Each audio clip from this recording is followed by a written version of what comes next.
Greetings and welcome to another episode of Unpacking Islamophobia, a podcast sponsored by The.Bridge.Initiative here at Georgetown University. My name is Arsalan Iftikhar. I am an international human rights lawyer, founder of themuslimguy.com, senior fellow at The Bridge Initiative, and author of the book Fear of a Muslim Planet, Global Islamophobia in the New World Order. My guest today is Spencer Ackerman, who is a Pulitzer Prize and National Magazine award-winning reporter and author of the book Reign of Terror: How the 9/11 Era Destabilized America and Produced Trump. Mr. Ackerman is a longtime investigative journalist who serves as a contributing editor at the Daily Beast, and from 2017 until 2021 served as senior national security correspondent for the Daily Beast. He has also been a former U.S. national security editor for The Guardian newspaper and part of the Pulitzer Prize-winning team reporting on Edward Snowden's surveillance revelations. Spencer Ackerman, thank you so much for joining us today on the Unpacking Islamophobia podcast. Thanks very much for having me, Arslan. And I know The Nation magazine would be hot on my heels unless I mentioned I'm also a columnist for them. I'm glad that you did. And Mr. Ackerman, with that, we're going to jump right in and talk about the global war on terror, which is sometimes referred to as the Forever Wars, and which has impacted global communities around the world, especially Muslim, Arab, and South Asian minorities across the West. And so my first question to you, after reading your book, Reign of Terror, is on surveillance programs. Many Americans, many people across the West know infamous laws like the USA Patriot Act, the United in Strengthening America by Providing Appropriate Tools Required to Intercept and Obstruct Terrorism Act, which was passed in October 2001. But your book, Reign of Terror, also discusses many other post-9/11 surveillance programs like Stellar Wind, which involved data mining of a large database of the communications of American citizens, including email communications, telephone conversations, financial transactions, and internet activity. And so, as my first question to you, Spencer, I'd like to ask if you could tell our audience a little bit more about these post-9/11 surveillance programs and their impact, particularly on minority communities, including the Muslim, Arab, and South Asian communities. Sure, and thanks very much, Arslan. One of the themes that I want to kind of get into throughout our conversation is that we saw through the war on terror that Islamophobia impacts everyone, whether you are Muslim or not. The institutions created during the war on terror, the operational authorities granted during the war on terror might have started with Muslim targets, but they don't end there. And most of them continue today with a great amount of what people called during the wars in Afghanistan and Iraq mission creep. And I wanted to make that point because surveillance is really one of the ways in which that rather directly instantiates itself. So, for instance, there are multiple layers of surveillance efforts, from bulk surveillance to very targeted surveillance, some of which affect the Muslim community, some of which affect everyone. They scale up and down the federal, state, and local levels to the international levels, but as well, there aren't, during the war on terror, equal impacts on each communities. And the Muslim communities in the United States feel those the strongest. So to speak to one of the first ones you referenced, Stellar Wind, which is a national security agency program taken entirely in secret and with exceptionally dubious, I would argue, outright illegal and unconstitutional efforts, rather consciously, by the National Security Agency, in which they wrapped a return to legally unfettered surveillance that existed before the 1970s under the rubric of emergency powers necessary to confront 9/11. And what that does is collect in bulk without any specified connection to even suspicions of a crime in progress or connections to a foreign power in the language of intelligence law, which is not the language of criminal law, intercepts everyone in the United States' phone records, um, records of their email communications and their web browsing histories, um, when particularly concerning international communications, where on one end you have an American and on the other end you have a foreigner. This is collected not specifically, as I mentioned, but in bulk. Orders that we would eventually see through Edward Snowden's surveillance revelations, which I worked on while I was at The Guardian, make extremely clear that what judges on a secret court known as the FISA court approve are bulk procedures for collection, not specifications of particular targets with criminal predicates for why you would need them surveilled. And so that creates um, an that creates a paradigm that the government has the right and the prerogative under national security justifications to abrogate constitutional protections of privacy. And also, this one I think is really underappreciated, of association, which is a right granted under the First Amendment. The reason why all of this bulk surveillance is happening is because of that question of association. The national security authorities, from their perspective, are trying to determine connections between people in the United States and people overseas who fit a pattern of what they would call terrorist behavior. Oftentimes, this is very little more than identitarian association, which makes its focus on Muslims, especially in the United States, often abroad, really constitutionally acute. This is a system that, on one hand, wraps up everyone's communications, but on the other hand, is when it gets to the second stage of surveillance, which is analysis, sifting through all of the information in these databases, they're not looking at everyone's communications. They're focusing in particular on the communications of Muslims, to put it really bluntly. In 2005, an aspect of Stellar Wind concerning email data interception becomes public and becomes an enormous controversy between the Bush administration and Congress, Democrats and Republicans, although it doesn't cleanly break down along partisan lines. Nevertheless, the result of this was to pass a law in 2008 called the FISA Amendments Act. FISA is the Foreign Intelligence Surveillance Act, that essentially carves out enormous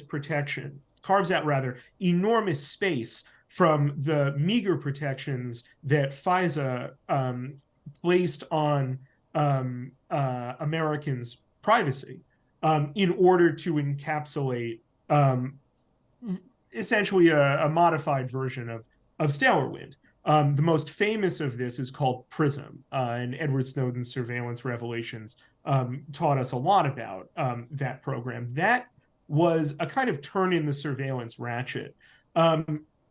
It's important to situate surveillance within an economic context, by which I mean at the time of 9/11 and throughout the early development of the war on terror, we were seeing a transformational aspect of the American economy, the global economy, toward ever larger amounts of data, which the tech giants very rapidly commodified.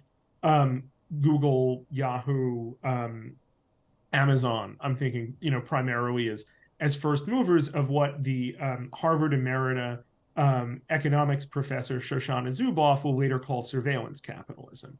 Basically, capitalism takes upon a big data aspect that just previous technologies could not really create. The NSA and its adjunct agencies, particularly in the FBI, and the CIA as well, very quickly understand the security implications and, importantly, bureaucratic opportunities for transformative surveillance created by the fact that as we go about our normal, for lack of a better term, economic activity, we're leaving an overwhelming amount of data as a footprint that in aggregate can tell us quite a lot about what we do as a society, and specifically when, collecting broad patterns of data on an individual over time tells us a tremendous amount about who they are, who they associate with, what they believe, what, their basic patterns of life are, what their financial circumstances are. Invaluable things for an intelligence agency. Prism comes along at kind of the next term of the ratchet. This is the creation of the Foreign Intelligence Surveillance Act Amendment Act in 2008. We know that passel of programs, including Prism, but not limited to it, by a legal terminology called Section 702. We'll come back to Section 702 in a second. But the point is that at this moment in economic and security history, we've kind of entered the social media age. Facebook is a data giant at this point, and what Prism does is now, instead of harvesting data from telecommunications companies, like previous forms of Stellar Wind and prior surveillance efforts before 9/11 that the NSA pulls off, now it's symbiotic with the major social media and tech giants. And that's an important way of understanding what the current post 9/11 surveillance apparatus is and why it's so durable. It doesn't create its own thing. It piggybacks upon a thing that this moment in capitalism has produced. That, I think, is one of the reasons why it's so enduring, why it's so persistent, why I think a lot of people who are normally very privacy minded kind of accept it as the weather is accepted. That this is just sort of the atmosphere in which we live, and a certain amount of surveillance is baked into the equation. Now, there's also different forms of surveillance that are, while not necessarily specifically targeted against people, are less scaled than NSA surveillance. You mentioned the Patriot Act. The Department of Homeland Security and the FBI use a lot of the data collected both from the NSA without criminal predicate, which is legally and constitutionally dubious, and also the Patriot Act, which was at least passed by, unfortunately so, a lopsided congressional vote in October 2001 that you mentioned. The Department of Homeland Security comes into creation shortly thereafter by an act of Congress in 2002 and stands up in March of 2003. Both of these organizations create enormous watch lists. The FBI maintains lists of thousands of people, overwhelmingly Muslim, that does things like ensure that many of them can't get on aircraft, or their air travel is continually tracked, so their movements are monitored. If you have a boarding pass and you've ever seen 4 S's printed on it, that means that you are on one of these watch lists. You probably haven't had anything to do with any criminal enterprise or act of violence or banned association. Nevertheless, these watch lists persist. The Department of Homeland Security, during the Bush administration, maintained a program called NSEERS, which was essentially a Muslim registry of foreign Muslims who were coming into the country. The Obama administration did something rather characteristic of its approach of the war on terror. It shut NSEERS down, but didn't purge its databases. A lot of people were very fearful that when Donald Trump was running for president and then got elected, talking about creating a Muslim registry, NSEERS was there. NSEERS very easily can be turned back on, and a registry of what at the time was 80,000 names could basically be switched back on. The FBI also does something that no other communities during the past 20 years had to face under something called Project Pinpoint, which was an effort by the FBI to map Muslim communities in the United States, again, without criminal predicate.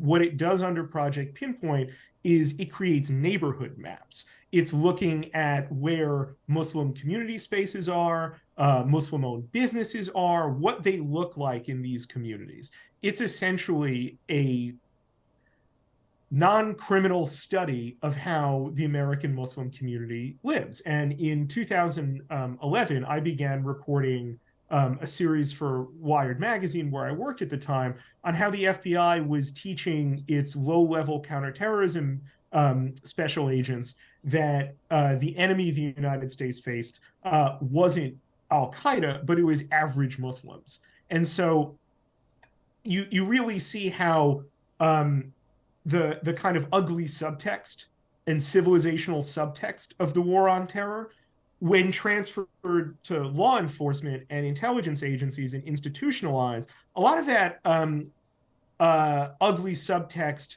becomes explicit text and becomes inextricable from the instructions that a member of law enforcement or intelligence is supposed to follow. To give, I'm afraid there's no way of describing this next part, which happens in the National Security Agency along these same lines, without uttering a slur.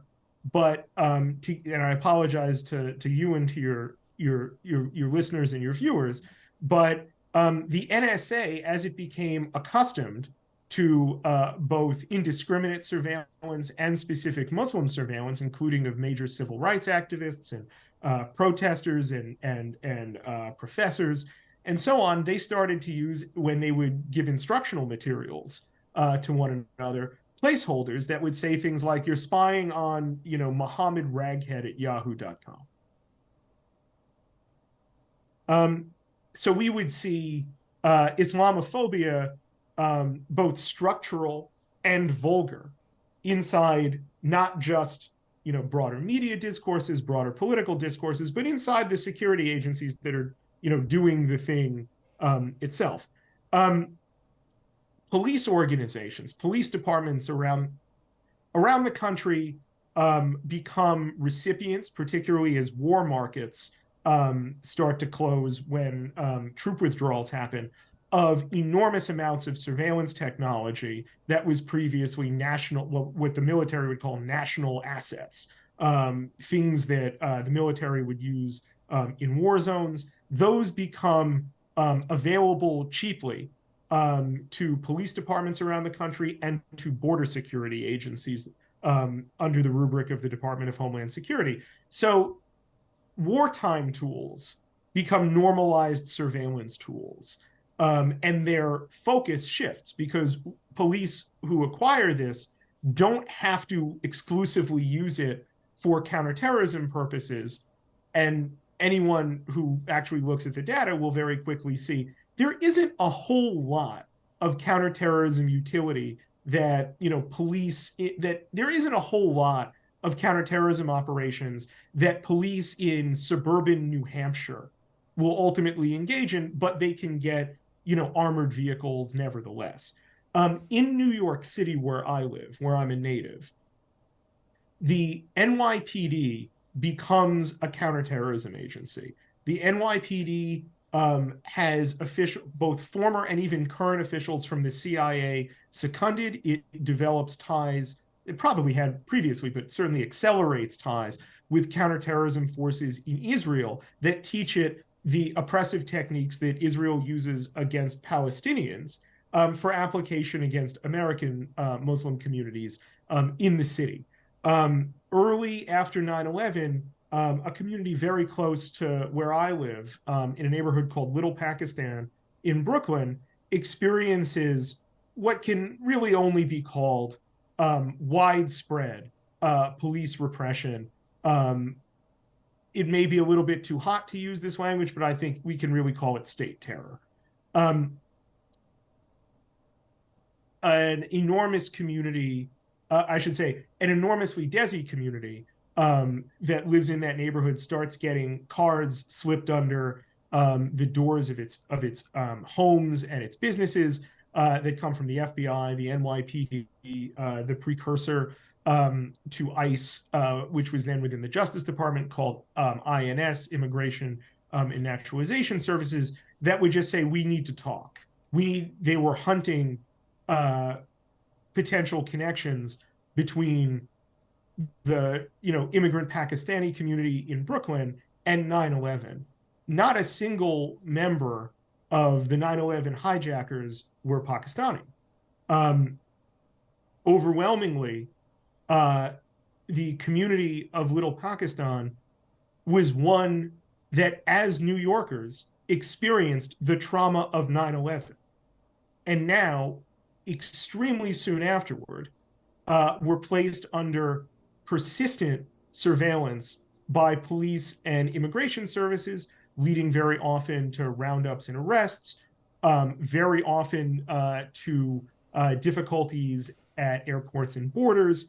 And the numbers are probably not ever going to be official, but an estimated 15,000 people who lived in Little Pakistan eventually immigrate to Canada and form part of Toronto's Muslim community.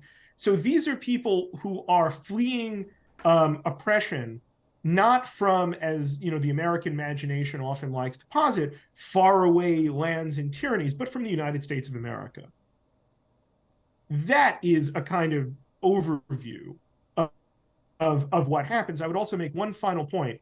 Surveillance itself is generative of itself. One of the most powerful tools that both police and prosecutors use to generate informants is by putting people under surveillance, coming up with things that are potentially criminal offenses that they may have been suspected of or may have committed, in saying these charges can go away if you become an informant for us. And that becomes eventually an estimated, by 2010, network of over 10,000 people that the FBI uses to infiltrate mosques and Muslim community centers, businesses, and so forth, not just in New York City, but around the country. And that's a picture of what surveillance under the war on terror looks like, its inextricability with Islamophobia. And I said we would come back to Section 702 in a second. I said so because Section 702, which is the wellspring of a tremendous amount of NSA surveillance, is expiring. Post 9/11 NSA surveillance is expiring at the end of the year. And the Biden administration, the FBI, the NSA, the Director of National Intelligence, one of their major legislative priorities, now thrown into chaos because of all of the mishegas around who the House Speaker is the renewal for another 5 years or so of Section 702. And when you hear their justifications for it, it no longer has anything to do with Muslims or with the war on terror. It has to do with maintaining a qualitative intelligence edge on China, on Russia, on ensuring cybersecurity, both U.S. government cybersecurity and business cybersecurity. And that's what I mean when I say that Islamophobia during the war on terror affects everyone. It transforms itself through normalization, finds new rationales for its own existence, and entrenches itself. Spencer, I want to ask you a follow-up now and talk a little bit more about torture campaigns, Guantanamo Bay, Abu Ghraib. In the 20 years since 9/11, thousands of Muslim and Arab men have been subject to torture and inhumane treatment in places like Abu Ghraib and Guantanamo Bay. Even Republican moderate candidate, past presidential candidate Mitt Romney said that he would promise to double Guantanamo at one point. Barack Obama failed to close Guantanamo Bay, even though it was one of his first campaign promises. And so, in your opinion, what do you see as the legacy of these torture campaigns and lawless enclaves like Gitmo, Guantanamo Bay, on the way America is perceived to the rest of the world today? I think something that Americans in foreign policy circles and security circles have not really come to terms with, but is very, very clear, when you speak with affected communities overseas, is that the war on terror really is an end to the idea of the United States as a human rights champion. The United States is never going to give up that image. It is central to itself as a rationale for U.S. hegemony and continued U.S. primacy now in its what it calls great power competition with China and Russia. But becoming an institutionalized torture state really means you can't maintain that posture, and it is no longer a credible thing for the United States to proclaim itself as. But it could have been if it had held itself accountable for the torture that it inflicts. This was more than the prosecution of the war on terror itself, the CIA's number one priority during the war on terror, avoiding that accountability for the torture it inflicted directly on at least 119 people, quite possibly more. It destroyed records of what it had done, which is extremely difficult to see as anything else but the cover-up of a crime of the state. And it also did not maintain records of thousands more who it had, through a process called extraordinary rendition, aided in taking to other countries some of the worst torture regimes on the planet: Libya under Muammar Gaddafi, Syria under Bashar Assad, Egypt under Hosni Mubarak, Pakistan under Pervez Musharraf, for torture. These included the guilty and the innocent alike. The torture itself, another thing that the United States does not particularly want to come to terms with, was sexual torture. The CIA committed not only the crimes of the state that we're familiar with, the barbaric acts that we're familiar with, like waterboarding, like putting people into stress positions, like bombarding them with sound and light, and also contortions of the body that prevented them from long periods of sleep, but it committed sexual assault. We learned from the 2014 Senate Intelligence Committee's report into the CIA's torture program that it very frequently violated the anuses of the helpless men in its custody in order to issue pureed food. I'm sorry, let me say that again. In order to insert pureed food. From survivors of this practice, we've also heard about the often deliberate cruelty that the infliction of this happened. The CIA insisted, after it became public, that this was done to save detainees' lives during hunger strikes. But the human body does not absorb nutrition through the anus.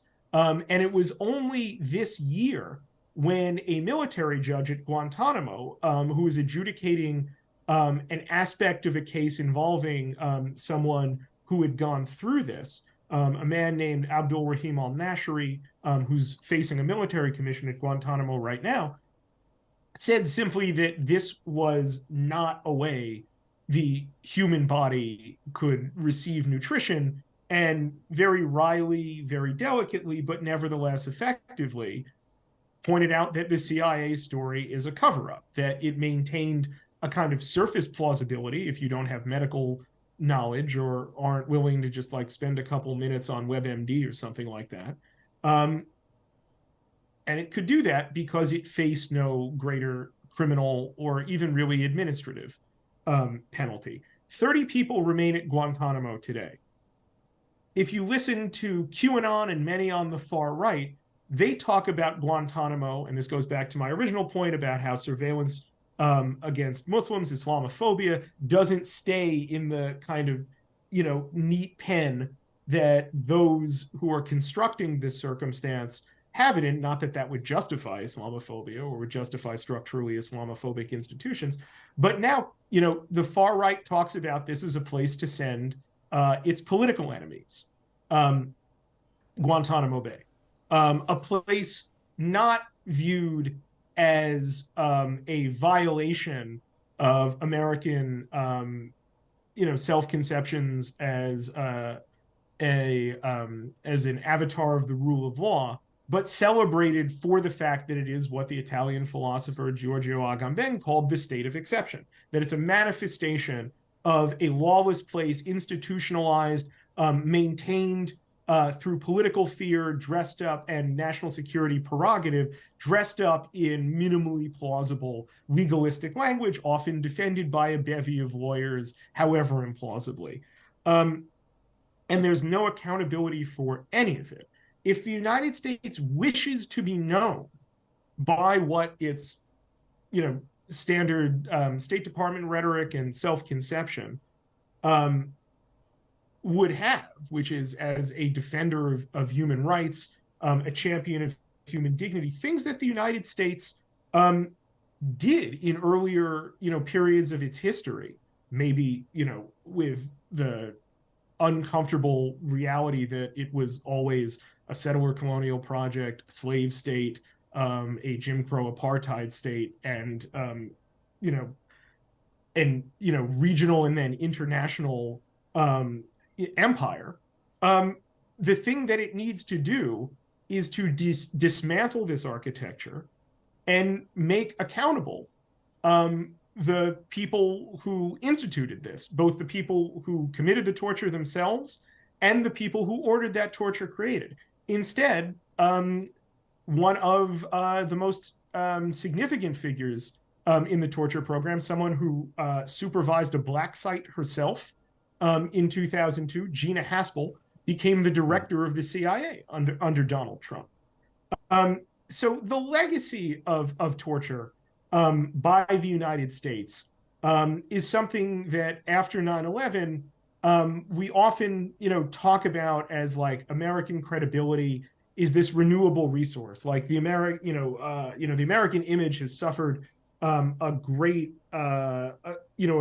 blow when images from Abu Ghraib came out, or reports of torture at Guantanamo came out, and very often American commentators talk about this as like a renewable resource. Like we'll just fill the account back up with lots of behavior that runs counter to that, and that's just not how I think the world works. It's when harm is done, the measurement of sincerity and credibility is reparation, is acknowledgement, reparation, and change. And that's not really something throughout the ongoing war on terror that the United States has really distinguished itself for doing. Spencer, a lot of folks, when you talk about Islamophobia or the global war on terror, they often talk about right-wing conservatives. And I want to talk a little bit about liberal complicity in the global war on terror. And we both know that, although right-wing conservatives have been the main purveyors of Islamophobia and the global war on terror in the last 2 decades, we do often forget about liberal complicity in the growth of Islamophobia since 9/11. As you noted in your book, before 9/11, nobody referred to American territory as "quote unquote" the homeland, but a milquetoast Democratic senator named Joseph Lieberman helped create the Department of Homeland Security in October 2001. People also often forget that Hillary Clinton was to the political right of Barack Obama, and even though she lambasted Donald Trump's Islamophobia on one side, practiced her own condescending version of limousine liberal variant of Islamophobia when she caused American Muslims to wince when she referred to us as "quote unquote" the front lines in the global war on terror, and implored us to quote be part of our homeland security during Democratic National Convention speeches. And so I want you to please summarize a little bit about liberal complicity within the global war on terror and how you feel that has helped impact or exacerbate the growth of Islamophobia today. Sure. This is a major aspect of my book. I wanted to look at the impact of the war on terror, both as the right wing pursued it and also as liberals pursue it. I say liberals and not the left, because liberalism is an ideology of capitalism, and socialism is not. and socialists are disempowered in the United States politically. Liberals are not. So the Democratic Party is committed to liberalism. So we are sort of looking at, liberalism in a very broad project, not liberalism is synonymous with progressivism. But that's a digression. The reason why I'm bringing that up is because Islamophobia is normalized through respectability. Braying people on the far right who talk about the war on terror in civilizational terms cannot designate Islamophobia with respectability. People in newsrooms, people in congressional offices, people in law firms, and people in security agencies confer that respectability to this enterprise. Liberals, you can definitely see this in the journalism of the time, the respectable journalism, whether it's the New York Times, the Washington Post, the New Yorker, the Tony and upscale and catering to liberal media lustily engaged in Islamophobia. It was not often vulgar Islamophobia, but it was nevertheless willing to describe and attribute. It was nevertheless willing to attribute blame for 9/11 to cultures in Arab and Muslim communities and Desi communities of pathology, and talk about those as problems for those societies to tackle if they wanted a continual relationship with America. Someone like Joe Biden is a really exemplary story here.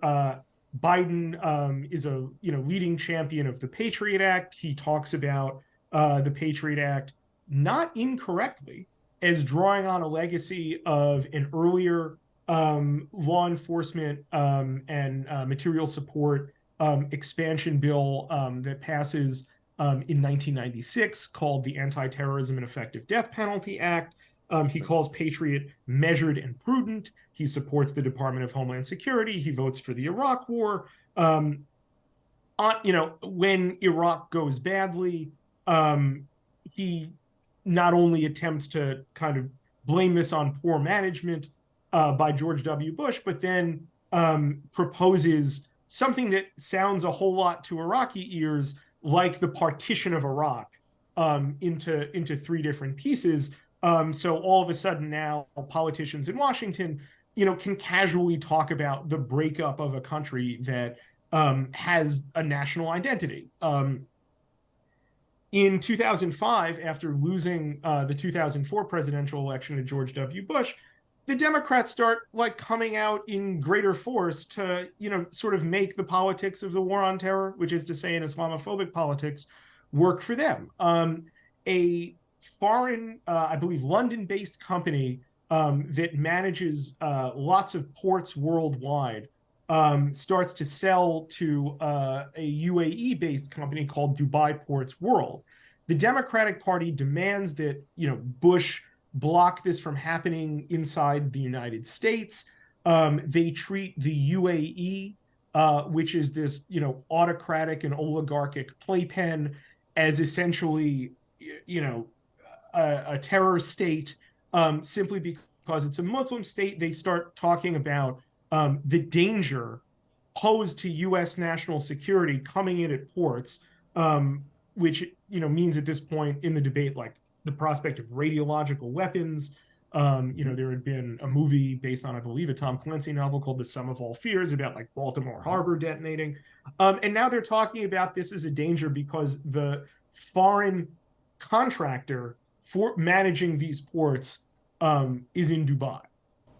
Just as a quick aside, in 2005, during the Dubai Ports World controversy on MSNBC's Scarborough Country, I debated Joe Scarborough, former CIA Director Jim Woolsey, and Republican Congressman Peter King all at the same time on this exact topic. Go on. That is That's Hence all the white hairs on my face. that doesn't sound like a fun, use of half an hour or whatever it was. Um, you know, when the Ground Zero Mosque controversy happens, I hate using that name, but it's the name that has unfortunately Yeah, kind of attached itself exactly. to this. To run through that really quickly, um, there's an effort near a building destroyed on 9/11 near Ground Zero to set up basically a Muslim equivalent of the 92nd Street Y, like a civic Park space that's 51. like kind of sort of, yeah, called Park 51. There is a mosque component to it. It's not the major feature of the thing. Newspapers, which will eventually include respectable newspapers like the Times and the Post and so on, follow the lead of far-right Islamophobic activists who treat this like Mehmet the Conqueror turning Hagia Sophia into a mosque, that this is an act of civilizational conquest. And eventually someone, a cab driver named Sharif Ahmed, gets stabbed because of this. It was a terrifying thing to watch happen. The Democratic leader of the Senate, Harry Reid, told Park 51 to build elsewhere. This is also a moment when Donald Trump kind of steps into the fore and tries, as a real estate, self-conceptualized mogul, tries to bully them out of it by buying the property it cost. So they'll move. These are ways in which the national unity that I believe a lot of liberals, I saw this in 2021 during the 20th anniversary celebrations, want to believe existed after 9/11, where we all, stood together and would place, colored solo cups that read "United We Stand" in, chain link fences above overpasses. Sure. That national unity was at the expense of the American and global Muslim community. It became a way to write them out of the American project, treat them, from the perspective of the right wing, as a predatory community internally, and by liberals, like you mentioned, whether it would be Obama with what was called CVE, or Hillary Clinton saying, stand on the front lines, as an at-risk community, always on the verge of incubating terrorism. I think now that we see the overwhelming violence that white supremacist networks not just commit on this upsurge of violence, but have committed throughout American history with the support of the state as a certain inextricability from the state, we can really see the ways in which that is, I feel like hypocrisy is not the accurate way of understanding it. It's an alibi to deflect onto the Muslim community real social pathologies and political cowardices and economic incentives that exist within mainstream American society. I want to talk a little bit about Barack Obama and what you call the sustainable global war on terror. And we both know that he's not an overt Islamophobe like Donald Trump, but one of the longstanding legacies of Obama's presidency was his drone strike campaigns, which used quote unquote disposition matrices to decide who to kill using drones. Obama launched 186 drone strikes compared to Trump's 238 strikes. And also, although he promised to close Guantanamo Bay, it remains open today. And as you mentioned, the Obama administration's continued use of the AUMF, the authorized use of military force justifications to promote the forever war. And as you mentioned, the 2008 FISA Amendments Act allowed continued surveillance of millions of innocent Americans, just like his Republican predecessors. And so, in your opinion, what do you think that Barack Obama could have done differently to bring an end to this forever war known as the global war on terror? Sure. Before I answer that, just real quick, we have to make a correction of that. When you said Obama launched 186 drone strikes compared to Trump's 238, you're actually taking that from a piece I wrote. Forgive me, but a little bit of a misinterpretation happened there. Those are the figures for drone strikes in the first 2 years of either of their presidencies, which was when the time in which I was I was writing that. Obama launched far more than that under his presidency, okay, as did Trump. Thanks for the clarification. Yeah, Obama should have dismantled the global war on terror outright.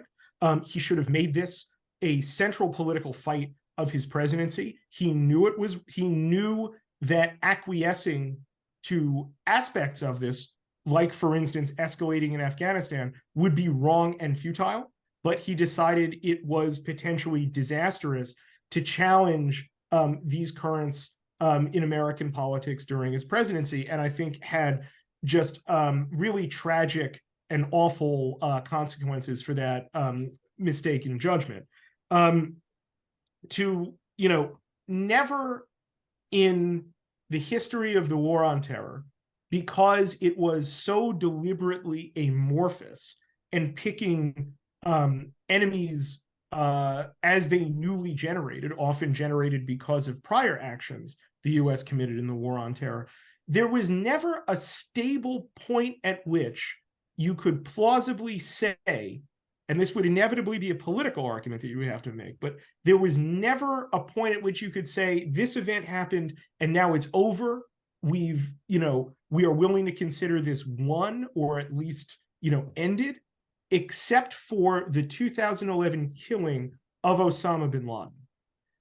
If ever there was a point at which an American president could have said, this 10-year, unfolding disaster and tragedy that has killed hundreds of thousands, if not more than 1 million people worldwide, made millions more into refugees, can come to an end, it's when the person actually responsible for 9/11 is killed.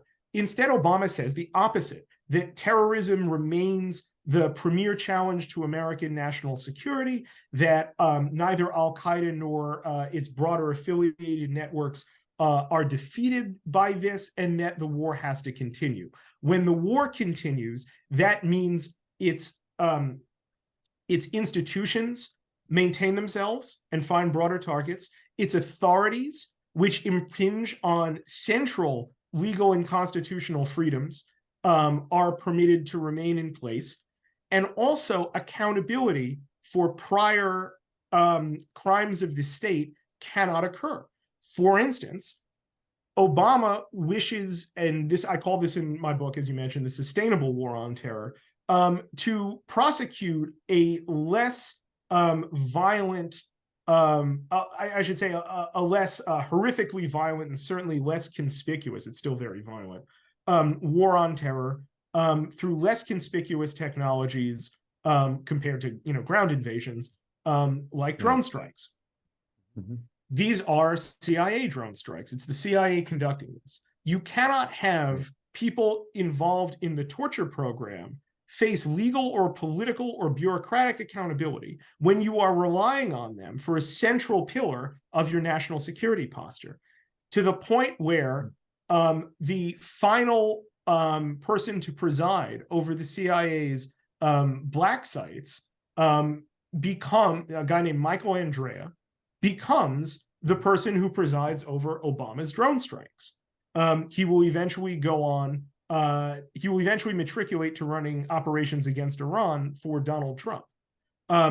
So the continuities of what Obama would call looking forward and not looking backward are really pivotal, I believe, a stain on his foreign policy legacy, a stain on his presidency, and something that he genuinely thought he would not, he somehow thought, even as he saw the politics of the war on terror, especially Islamophobia, be played against him through what was called Birtherism, where supposedly he, went back in time or whatever and, forged his birth certificate so he could run for president despite being a secret Kenyan Muslim. He is neither of those things.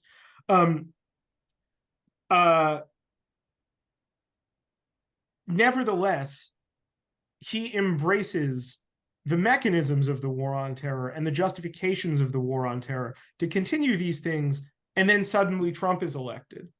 And it is like there is no sense of continuity amongst the people who served in the Obama presidency, especially as they were about to hand the tools over the war on terror to Donald Trump. And I think at that moment, there were people within the Obama administration who kind of saw the depths, if not necessarily willing to think of it as a mistake, but certainly the wages of perpetuating the war on terror, that they thought would, be something they could make, respect the law, respect the rule of law. Instead, all they ever did, Bush, Obama, Trump, and Biden, is make the rule of law respect the war on terror. And it's a perfect segue to my final question, Spencer. And that's that we often forget that Donald Trump, before he became president, he was also the mastermind behind Birtherism, which framed Barack Obama as some sort of crypto-Muslim Manchurian candidate. And I always like to tell people, as a brown civil rights lawyer from Chicago myself, I've met Barack many times, and he did not know our secret handshake, so I can assure you that he's not Muslim. And then I always feel like Jerry Seinfeld should pop out and say, not that there's anything wrong with that. But, this has sort of been part and parcel of the same Republican game plan, which promoted the Ground Zero Mosque controversy, which you mentioned. But even after that, subsequent anti-mosque protests, copycat protests that we saw in places like Murfreesboro, Tennessee, Temecula, California, Sheboygan, Wisconsin, the Peter King hearings in 2012, which was the first time ever that a minority community was essentially the subject of a congressional hearing, on in terms of our loyalties. So, as my final question to you, what would you like people to know about the global right and how conservatives have used the global war on terrorism as a pretext to spread Islamophobia, not only in the United States but all around the world today? Well, first, I would quibble only with the use of the word "abused the war on terror." They didn't abuse the war on terror. This was the war on terror. They used the war on terror. They shaped the war on terror. They saw the potential that the war on terror presented to them. I would say this: when we look at the transformation in fortunes in the early 21st century of the extreme right, we should observe that before it was done to anyone else, it was done to Muslims. You mentioned, we talked about birtherism for a second. Birtherism, I think, is sometimes, poorly understood as being, precisely because it is so clearly anti-Black racism that sometimes that can obscure us from understanding what else it is at the same time. It's this three-headed monster of traditional, familiar, deeply American hostility against Black people in the context of the war on terror, which says that Muslims are a security threat. The other elements of birtherism are that, Barack Obama is not just, it's saying to you, your enemy because he's Black. He's also your enemy because he is a foreigner and because he is a Muslim. So you basically have this three-legged stool of nativism that the war on terror gives legitimacy to, gives urgency to, and gives justification to. Islamophobia is a beta test for nativism, whether it's on the border. ICE is created during the war on terror with a counterterrorism component and mandate to it, when what it's doing is erecting surveillance and detention and deportation networks within the United States for undocumented people. Some of you may be familiar with the term white genocide theory, which is this concept.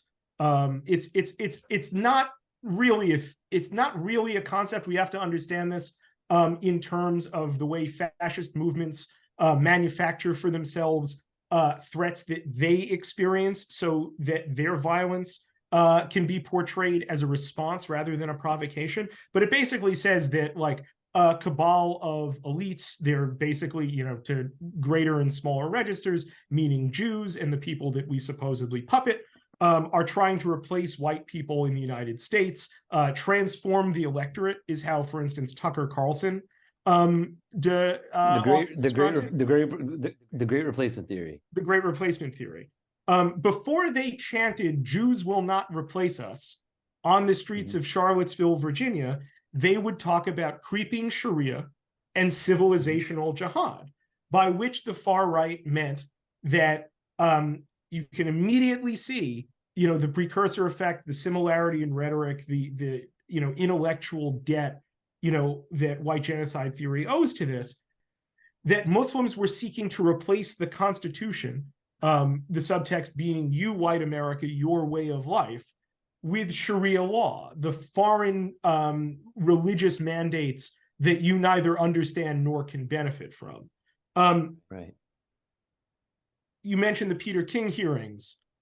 This was put on display in Congress, whereby not a marginal figure, but the chairman of the House Homeland Security Committee held days of hearings predicated on the idea that American Muslims were a disloyal fifth column. And once that premise is established, he would ask, is necessary as a response taken by law enforcement and intelligence against that internal threat.